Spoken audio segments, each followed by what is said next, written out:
जंगल में एक विशाल और दयालु हाथी रहता था जिसका नाम था बलदेव।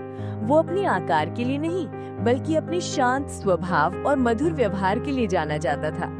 एक दिन बलदेव को अचानक हिचकी आने लगी। ये हिचकी कोई साधारण हिचकी नहीं थी। हर हिचकी के साथ पूरा जंगल हिल जाता था। पेड़ के पत्ते कांपने लगते थे और पक्षी अपने घोंसलों से डरकर उड़ जाते थे। बलदेव ने अपनी हिचकी रोकने के लिए बहुत कोशिश की। उसने नदी का सारा पानी पी लिया, अपनी सूंड से हवा में खूब फुहारे उड़ाए और यहाँ तक कि अपनी सांस भी रोकी, लेकिन कुछ भी काम नहीं आया। वो दुखी और परेशान था क्योंकि उसकी हिचकियों से जंगल के बाकी जानवरों को बहुत परेशानी हो रही थी।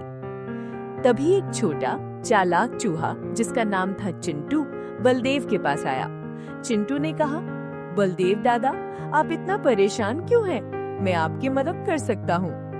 बलदेव ने चिंटू को हैरानी से देखा और सोचा कि एक इतना छोटा जीव उसकी इतनी बड़ी परेशानी को कैसे हल कर सकता है। लेकिन उसने चिंटू को अपनी हिचकी के बारे में बताया। चिंटू ने मुस्कुराते हुए कहा, हिचकी को रोकने के लिए आपको डरना होगा।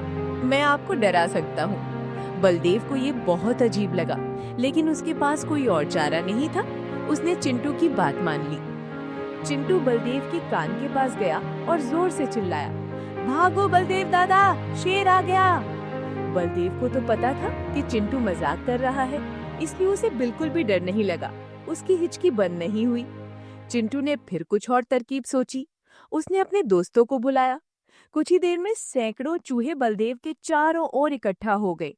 चिंटू के इशारे पर सभी चूहों ने मिलकर बलदेव की सूंड में गुदगुदी करना शुरू कर दिया। बलदेव को पहले तो बहुत अजीब लगा और वो हंसने लगा, लेकिन अचानक उसे एहसास हुआ कि उसकी हिचकी गायब हो गई है। वो खुशी से उछल पड़ा। हिचकी रुक गई थी। बलदेव ने चिंटू को धन्यवाद दिया और कहा, चिंटू, तुमने मुझे सिखाया कि कोई भी परेशानी छोटी या बड़ी नहीं होती। हर समस्या का समाधान मिल जाता है, बस हमें सही रास्ता पता होना चाहिए।